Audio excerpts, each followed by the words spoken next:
Hey, Krista. Hey, Sarah. We're back for season 2, baby. Right? Who would have thought we'd be back for another one? I know. We still have so many things to talk about. So I guess I'll see you Tuesday? Hey, girl. Hey, Krista. What is going on? How are you feeling? Stuffed after Canadian Thanksgiving. What about you? I'm feeling a bit, like I need to undo a button on my pants. Not gonna lie. Yeah. Well, I think this is a perfect kind of segue into what we're chatting about today. Do you want to tell everyone? I would be happy to tell everyone. We are talking about traditions. Traditions in a cultural setting, a religious setting, a familial setting, and the overlap between the three. So let's start out with a very clinical way of approaching this by just providing the definition of what a tradition is.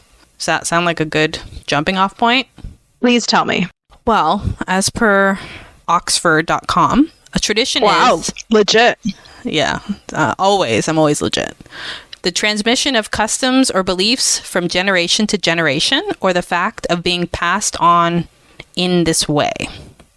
Or the theological definition, a doctrine believed to have divine authority, though not in the scriptures. I don't know what that means. I didn't do well in religion class. But we recognize there are religious traditions within different religions. For me, I grew up Catholic, Mass, and stuff like that, and all that kind of good stuff. But there's also family traditions that are passed down from generation to generation as well. Exactly. Or you make up your own traditions and do what you want. For sure. So we should probably just start off talking about, right now, it's Thanksgiving, or just Thanksgiving just passed in Canada. For our U.S. listeners, they're going to enjoy those festivities in like 6 weeks' time, where it's basically a week event for them of eating, shopping, and football. For us, it's just a little bit of a short weekend. What do you and your family do for Thanksgiving, usually? Yeah, usually we get together with our, different families, immediate family, aunts, uncles, cousins, grandparents, parents, kids, and everything. And we try to get together and eat lots of food. There's usually turkey involved, mashed potatoes, vegetables, pie, and that's really it. We enjoy each other's company and we eat lots of food together. Cool. And sometimes I feel like, especially around the Canadian Thanksgiving, for some people as well, the tradition is like maybe going like apple picking or going to pick out a pumpkin. I feel like a lot of families, maybe like in the same household, will go and do that together. I think that's a pretty strong, good tradition in Canada, like going to like a pumpkin patch and getting your pumpkin for the fall or for Halloween or things like that. So, but yeah, we just have a dinner. Usually we get together and we eat and we enjoy each other. What about you? Just going back to what you just said about pumpkin picking and stuff, I definitely see that more often with those that have like younger kids. So I think our generation and kind of anything after that has started to implement new traditions into the whole idea of Thanksgiving, and what other activities can we add to that? Because I don't think that was something that happened when we were children. For me, Thanksgiving is interesting because my family is split because my parents aren't together anymore. So it's a little bit different, but that the sensibility is still the same of like family and togetherness. I don't like turkey personally, so if like my mom were to be hosting Thanksgiving, she might do a turkey for the masses, but it's usually like a roast chicken because turkey's so dry and gross. We do ham, we do different types of salads, we don't do mashed potatoes, we do what's it called, like yam, like candied yams, the marshmallow on top, and some other more specific traditions that are Jamaican because that is my family's heritage. So yeah, it's about family getting together, talking with everybody's older now and married with kids, so that becomes harder. So I think that's where it blends to each family themselves and their new families creating those kind of new traditions. Yeah, I think it's great that if you're able to see family, I think it's fantastic. It's just usually, I think if I'm not mistaken, like usually there's we usually have like a 3-day weekend for Thanksgiving. And I always find it's super stressful because you don't want to say no to a family event. So you try to like You're almost trying to play like, I don't know, Jenga, or like you're trying to like fit all the puzzle pieces into it to try to make it fit for like a 3-day weekend. I always find it a little stressful because obviously people want to do it on that weekend. So usually by the end of the long weekend, like right now, I'm quite tired from the weekend's festivities, but I'm so happy that we're able to spend it together because during COVID, we did nothing and it was super depressing and super sad. And I really missed that. Really missed it. I really missed family over that time, especially for Thanksgiving. I missed getting together and eating and celebrating and everything like that. So yeah, I just remember specifically over COVID, it was very hard. For sure. I think that's probably where people realize how much traditions are important when you weren't able to share them with other family members. And I think it's hard for those that don't have family. Like I have a very, very small family, so it's not like I have a lot of cousins. And I recognize that it can be stressful if you are the family that's hosting Thanksgiving because there's budgeting and all that comes into play. It's like, do I have enough food? But it's important to be able to come together. And I know that not everybody can come together because people are in different states, different provinces, different countries. So being able to spend that time and bond is crucial. Do you have a stat? Yes. Before you jump into it, I feel like because you said family and people can't get together with their families, a lot of people or some people try to have like the Friendsgiving. So maybe they don't have family close by. So they have like Thanksgiving, but with their friends. So, and they bring in like a dish and they kind of have their own Thanksgiving all together as friends. I've never had one, but I'm open to that for sure. At some point, I probably would have to do it on a separate weekend other than Thanksgiving. But Friendsgiving is a really good idea, and I think it's crucial to those that don't have the family members. There's always a honorary family member at our Thanksgivings where they're not necessarily part of the family, but for whatever reason they don't have any other plans, and they always end up coming over to like celebrate with us as well. So it just shows the importance of like bonding with other people, which leads me to the stat. According to a study by the National Marriage Project at the University of Virginia, families who engage in regular traditions report higher levels of satisfaction and happiness. Oh. Yeah. Family dinners, which are a common tradition, have been shown to have a positive impact on children's academic performance and emotional well-being. Wow. So take that dinner, make it fancy with a turkey, and I'm sure that's amplified. Your kids are going to be geniuses. That's fantastic. Yeah. And from what I've seen, I have not experienced a U.S. Thanksgiving. But from the TV shows that I've seen and the movies I've seen, theirs is a little more different than ours. Obviously, it falls like 6 weeks later. And they have the same thing. I think they have a turkey and they have everything and they get together with family. But their shopping is at a whole nother level than ours is. Black Friday. Yes. But like, which we also celebrate. Like at like, we also celebrate, but not to the extreme. Yeah, for sure. And I think, correct me if I'm wrong, Americans, but like, isn't that a tradition that you'll go with ex-family member and you'll go like shopping to get those Christmas gifts for the family and to save money and everything? Like, I feel like that could be a tradition alongside Thanksgiving. Well, I think it's part of the Thanksgiving tradition is that you all get together for the week. You take whatever days off, or depending on your PTO, because Americans get significantly less PTO than we do. I'm going to sound stereotypical, but the women are cooking, and then they're going to go shopping, and then the guys are going to like watch football. And that's, for all of my American coworkers, that's how it's been presented to me, what a U.S. Thanksgiving entails. And we know for us that have worked with an American company that week is very slow at work because they're all off. Mm-hmm. Yeah. Yeah. I think it feels like Thanksgiving for Americans is bigger than Christmas is. Ooh. I don't know. Or they're pretty damn close. Here's the thing. For them, I think it feels like a full week off, and Christmas may not be. But what they don't celebrate, which we celebrate in Canada, is the day after Christmas. We have Boxing Day here, and they don't celebrate it there. So maybe that's why it feels different. Yeah, that's true. But I'm all for the Black Friday shopping. Online. Always. For us, it used to be the day after Christmas, we would do the big sale shopping. But then Boxing Day. Mm-hmm. Yeah, exactly. But then when online shopping became a thing and then those sales traveled north, it was like, Boxing Day, who cares? I'm going to get my Christmas presents and Christmas shopping done during Black Friday week. Mm-hmm. Speaking of Christmas, Christmas is one of the most well-known holidays in December. And it's celebrated by millions of people around the world. But there's many traditions associated with Christmas for different families. Obviously, they get together, do gift exchanges. There's lots of religious activities as well.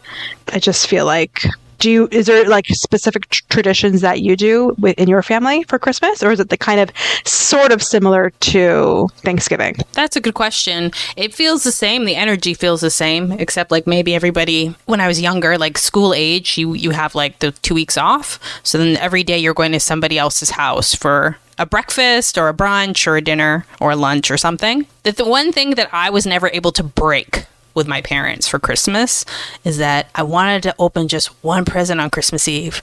Just one present.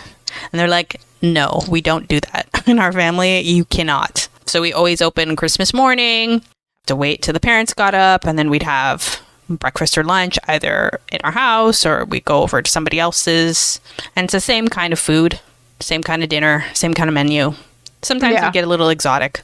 Yeah, but similar. Yeah, I think for me personally, since having kids, it's like brought back the like spark and like the magic associated with Christmas. So you want to do all like those types of Christmas traditions. You want to, leave the cookies and the carrots for Santa and his reindeer the night before. Oh, then you want to come carrots down. Oh, of course. You got to feed those reindeer. They're hungry too. We're like, fuck the reindeer. There's only been cookies in my house. And then like the decorating of the Christmas tree is always like a fun little activity that we do. We bake and decorate cookies, do a gingerbread house. Yeah, we don't do it. My sister does that with the kids, but that's like leading up to Christmas. Yeah. Got it. Do you do stockings? Like for us, we have a stocking where it's like the gifts from Santa. Yeah, we do stockings, and we do stockings first. And then we make this really big breakfast. So me and my husband will make this really big, yummy breakfast, and we'll eat it. And then we'll open the gifts under the Christmas tree. Like it's pretty much like an all morning like event. Yeah, for sure. So fun because little kids, like I'm talking like a 2 or 3 or 3-year-old, open gifts so slow. Yeah, they don't understand. I'm just like, rip it open. And they're like peeling it back. And you're like, oh my God. And then they stop because they're like, oh, look at this ornament on the tree. You're like, open the present. Exactly. And then you have to like open like the cardboard box that it's in because they want to like play with it at that moment. You're like, no, we're going to open it later. Like, let's continue. They're like, no. You're like, okay, look, it's going to open it now. Okay, great. But I feel like now that I have kids, I'm trying to add more traditions for specifically Christmas too, because it's such a magical time as it is, right? So, but before, I'm just trying to think what I did. It's the same thing, open presents in the morning. Then we went to like family's house, maybe the night before, like Christmas Eve, that day, Christmas Day, sometimes even Boxing Day, depending, just to see family and celebrate and be with each other as well. You talked about opening presents, and it brought up another stat, if I may include, when you talk about like unwrapping all the presents. And for us, the tradition is always you take out the garbage bag to like put all of like the trash in so that you don't have to like, deal with that afterwards. I don't think as a family we're as concerned about the environmental impact of that, but I will say because we've gotten lazier in wrapping, there is a lot more gift bags that come around this time of year, and there's a lot of reusing of said gift bags for the following year. However, of course, there is a growing awareness of the environmental impact of these type of traditions that create this like excess waste. So there is a trend towards more sustainable and eco-friendly options, I guess, in wrapping. I don't know if people are starting to like give it in Tupperware. I don't really know. But a study by Nielsen found that 73% of global consumers are willing to change their consumption habits to reduce their environmental impact during holidays. Is that wild? Wow. 73, that's a high number. Like, are people going to start wrapping my presents in like beeswax or something? I didn't even know that the number was that high. Or they're just not going to if they're just going to like put your gift in a like reusable like grocery bag. Like, I don't understand. Yeah, just give me a gift bag and I will reuse that, and don't put a sticker tag on it so I can like reuse it for sure. Yeah. Of course, I have like a whole like drawers upon drawers of gift bags and tissue paper and wrapping paper and everything. Like, hello, of course I'm going to reuse that forever. Exactly, because that stuff is expensive. Yeah, totally. Okay, so we touched upon Thanksgiving and Christmas. We missed one in between there. My bad. Halloween. Halloween. Well, yeah, it's a cultural tradition for sure. I don't do anything with Halloween now that I'm old. That's fine. Yeah, like I said, because I have kids, obviously we're like in the deep end. Get your costumes out. Let's go trick or treating. But in where Krista and I live, specifically within Canada, trick or treating happens like after dinner here. But if I'm not mistaken, at least the TV shows and movies that I've seen, trick or treating happens like during the daytime in the US. Oh, I think they just do that. I don't think that that's what people are really doing. Oh, please tell us, because I don't know. What do you do? I don't know either. I'll have to ask my U.S. relatives. It's not anything I've ever thought about. I know they do it with the younger kids and try and do it early because they're like, the kid needs to be put to bed. But I can't imagine that everybody's like going out before dinner. Like they do that in the Halloween movie because then they don't do it in the Halloween movies because Mike Myers needs to come and like kill them. So they need to be out very late at night. But I don't know if that's true or not. Well, we do it like after dinner. Yeah, it's like 6, like kind 7. Of right around when it gets like starting to get dark. Then like the little kids will start going out first. I guess you need to give them time to get home from work. Exactly. So, but yeah, it's super fun. The kids love it. The kids love dressing up and getting candy. Like, come on. Yeah, I don't know how many countries around the world do Halloween, but if I could expand and make it global, Mexico celebrates, they do, I think, celebrate Halloween, and it's a big thing there, but they celebrate kind of a few days after the Dia de los Muertos, Day of the Dead, and that's a day or two after Halloween, and that's a really big deal there. I don't know if one of the Disney Pixar movies was about Day of the Dead. It might have been, right? I think so. It's a huge tradition. That's cool. I thought it'd be good if we also talked about traditions around the world that we've heard of, but actually maybe don't know specifically or celebrate specifically. Carnival in Brazil every year. We have our own carnival that we have every year in Toronto called, it used to be called Caravana. It's called something else now. Islands in the Caribbean. It happens in August, yeah. Yeah. Islands in the Caribbean also have like their own carnival.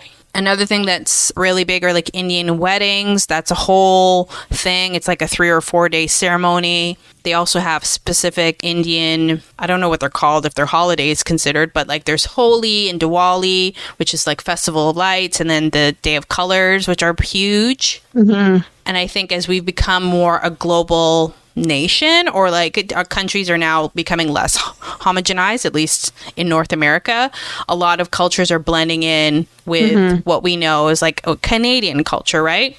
Even like Chinese New Year is one, like everybody getting like the red envelope. One I don't necessarily believe in is the running of the bulls in Spain. That's like a cultural tradition. Really? Where they let the bull free in this part of Spain. I forget what it's called. And people are there to like run and be chased by a bull, and people like get gored. Wow. I don't get it, but that's a cultural tradition.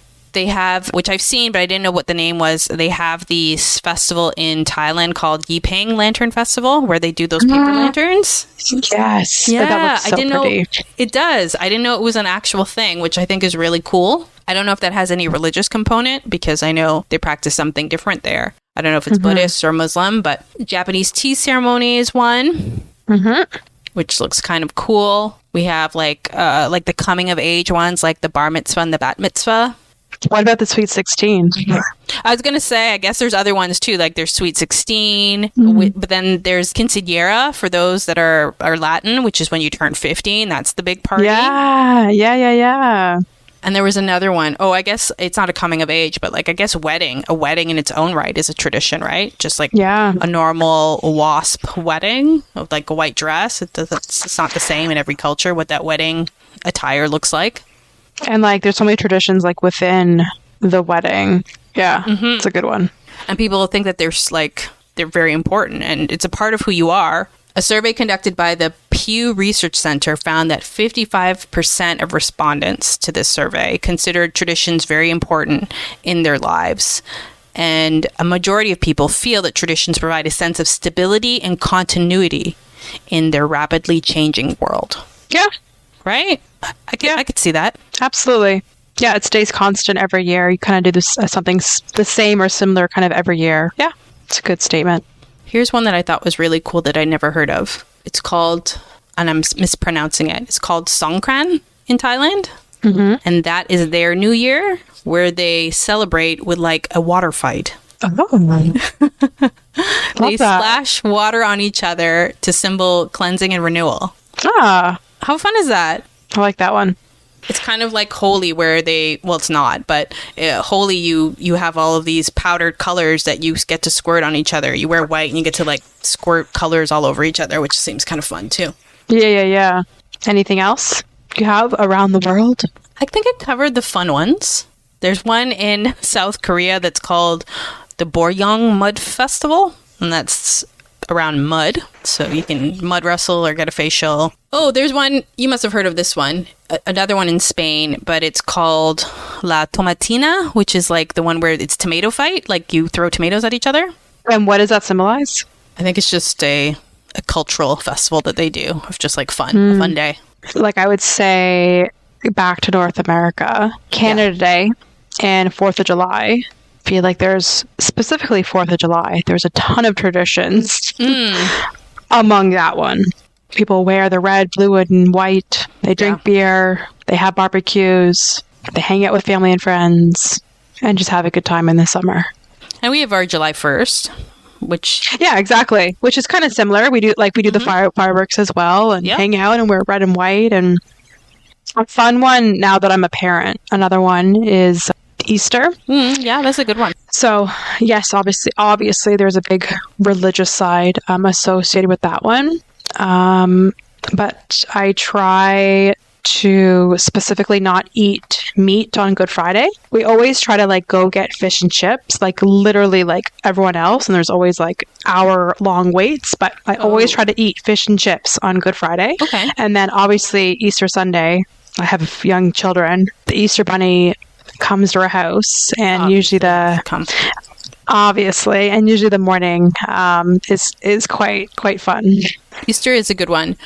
And important to note that like a lot of our traditions do sometimes overlap with like religious traditions based on what religion we practice, right? A stat on religious traditions, since you brought it up, was over 84% of the world's population identifies with a religious group, and religious traditions play a central role in their lives. Wow. You don't really think about it, right? Like No. I think people forget. People forget that they're associated with something religious, right? I think in this time and for the last 30 plus years, it's been so commercialized and monetized that it's how can we make money? Like Valentine's Day is not a thing. Oh my right? God. It's huge. Like you go to the stores and it's freaking everywhere. Well, same thing with Halloween, same thing with Easter, same thing with Christmas. Easter has a religious component. Yeah. Depending on the religion that you practice. Valentine's Day, like Cupid, like not a thing. Yeah, like my 2-year-old had to bring in Valentine's Day cards to his daycare. I'm like, are you kidding me? He doesn't know how to read. So how does he give out the cards? The teacher does it? The teachers did it, yeah. It's like we're starting them so young. He's just there with the box being like, what do I do with this? Exactly. Where's my snack? Exactly. And then specifically in Canada, another tradition, when I was Googling the web, is they thought the Calgary Stampede was a tradition, which I get. Maybe it is, happens at the same time kind of every year. It's a big event in Canada, specifically in Calgary. I think it lasts a week, if I'm not mistaken, or like almost a week. Something like that. And it's pretty massive. That's a cultural tradition, I would say. There's also something else like the fair. It's called the something fair with the horses every year in Toronto. And I forget what it's called. No, it's called like Queen's Plate or something. Oh, yeah. I mean, I've never Is that a tradition or is that an event? I think like both. It happens at the same time every year. Like a tradition that's not talked about and it's only specific to where we live, it'd be like going to the CNE right before school starts. Yeah. It's only open for that time. Yeah. That's true. Oh, the Queen's Plate was renamed as a King's Plate. Because the royal family. Is that what it is? Oh 100%. My goodness. That would make crazy. Sense. It'll always be the Queen's Plate in my heart. Of course. Wild. I just decided to Google that. Jeez. So you were talking about at the beginning, you said that eating together as a family, I think you said like boosts the child. Positive impact. Kid will become a genius. Love that. So in my household, we try every night to sit down as a family and have dinner because I think that's really important. And usually the things that comes out of my son's mouth, what happened at daycare is pretty hilarious. So I love that time. And I try to always instill in my kid and my baby, like we always come together and we always eat. We always like share what happened during that day because I think that's really important. So that's a great stat and I did not know about that. So thanks, Krista. No problem. But what did my little buddy say happened in daycare today? That was funny. Oh, he just like tells us the gossip. It's hilarious. Like who got sent to like the director's office or something. Like so funny. Ooh, they don't have time out. It goes straight to like the headmaster. That's wild. Yes, so funny. Like kids say the darnest things. Literally. Well, they tell you the truth. It's just like, oh, your breath smells. You're like, thanks, apple of my eye. I know, totally.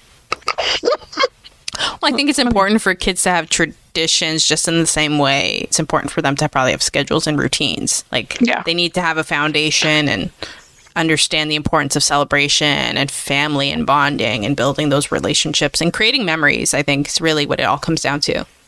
Absolutely. And you're as a parent, you're trying to teach them, right? So if that's through tradition, so they know, then that's great. And like you said, creating memories with people. So then when you look back, everyone will have those memories and those pictures together. I think that's super important.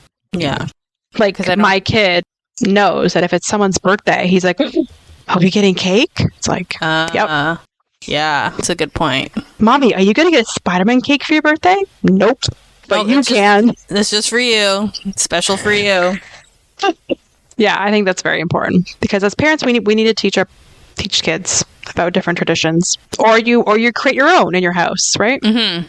Yeah, like for instance, like I don't have kids and I don't have a spouse. My tradition when I eat is to watch Real Housewives. That's what I watch every single time I eat. That's your daily tradition, and that's cool. Yeah. You do you, right? That works. Exactly. It's just not dinner if they don't have a housewife losing their mind because they've drank too much and are on too many like Xanax. That's funny. I don't know if I have anything else to add for traditions. Oh, one thing I will add is that you did mention COVID at the beginning and how that changed the game in terms of traditions. And I think that created a bit of an evolution with technology and people embracing the use of technology depending on like their demographic in order to like connect because we couldn't see each other. A 2021 survey by Statista found that 42% of respondents used technology to connect with loved ones during holidays and special occasions. I don't know if that number increased year over year because of the fact that people had to be like apart, but I know now that my parents definitely use like a video type of calling more often now because of the fact that they weren't able to connect with people face to face for a long time. Yeah. Yeah. And that's the great thing about technology. Like you could do a video call with someone and they can see your kids or they can see where you are at that moment. Like that's the great thing about technology. Oh, there's one thing I do want to add. Traditions associated with New Year's. Yes. And okay, Krista pulled this face and girl, I agree. Yeah. I am not a New Year's person. Like Same. I am not going out to anywhere and paying a cover to get in and paying for a really expensive meal and have it be so busy and just be disappointed. No. I'm not doing that. I'm ordering Chinese food and I'm eating at home. Yeah, like the vibe That's is so my different. tradition. Yeah. I lived a more exciting life as a child because as a child for New Year's Eve, my parents took us to like house party. So somebody that they knew had a party and it was lit and you fall asleep on the floor or you'd just be like 17 of you in one bed and somebody in the parents' room because that's where you go to watch TV and it's like, yeah, it's none of this money grab situation where you find a hall and you're paying $100 and you're wearing this fancy dress and like the food is shit and you don't really know anybody there. Like it's totally a money grab. Exactly. I think my mom told me when she was young and then the clock struck midnight, they went outside and they banged on like pots and pans. Oh, I love that. So cute. But even the tradition around like, oh my God, you need like a New Year's kiss, or like you're going to have bad luck. It's just like, oh my gosh. Well, some people, the tradition is to be in New York in Times Square. Wow. Watch the ball drop. Like that. I have no words. That's busy. I mean, I guess the energy must be pretty cool because you're all there for the same thing. And you're like, yeah, we get to start over and lose weight and go to the gym. Yeah. Totally. I think there's a lot of pressure around New Year's. Maybe not traditions. It's just a lot of pressure. Yeah. I think that ties into the idea that because we have technology, we have the ability to share experiences across the world, like traditions have this whole globalization effect that they didn't like 20 years ago. Because again, like I talked about earlier, Chinese New Year, Diwali, those are things that we all kind of celebrate here by proxy, or at least we recognize them, right? Yeah. But like I said, there's a money grab or a monetization about it that we didn't talk about, but there is a stat that I want to pull to kind of give this a dollar value to show how huge it is. The global market for traditional and cultural goods and services was valued at approximately $940 billion in 2019, according to the United Nations Conference on Trade and Development. And that's probably USD, by the way. Yeah. Jeez. 940 billion. I didn't even know there was that much money in the world. Wild. So there's a money grab component to it, and I think that's where traditions kind of become not what they're supposed to be about, which is some kind of like ceremony, rite of passage, bonding, Thanksgiving, even though I guess historically it's not celebrating the right thing, but it's like it's supposed to be about gratitude. Easter is supposed to be because you would have done Lent, so you would have refrained from something. It's supposed to be, in the Jewish community, there's an atonement. Like you're supposed to be doing something to like make yourself better. Valentine's Day is like, oh, do you have a lover? No, loser. Like that's oh, let's get candy from strangers. The thing that you're not supposed to do every other day of the year. Okay, good, cool, and dress up like a monster. Oh, New Year, new me. Let's make it a party. Yeah. I like I said, I think people forget about what it should be or what it was, and then it's kind of snowballed into something else. Yeah, than what we're doing today. So it goes back to like, as a parent who has a family, like you can redefine or figure out how those traditions are going to work, and you're going to incorporate them into your child's life so that they can have it from like a different perspective. Yeah, absolutely. That's great. Well, I think we covered a wide range of different traditions globally, North America, Canada. That's fantastic. Is there anything else you'd like to add, Krista? No, it's always want to hear the listeners chime in about their traditions, cultural traditions, family traditions, religious traditions, because I know like we only touched on a few things, but there's so many out there that are probably interesting that I would love to hear about. As always, leave us comments. We love feedback. You can follow us on all the socials to stay up to date on what we're doing and what we're talking about. Socials are listed in the description of every episode. And if you like what you hear, leave us a review and follow us. That sounds like a good plan, right? That sounds fantastic. So I love catching up with you every week, Miss Sarah. So until next week. Chat next week. Okay. Bye. Bye.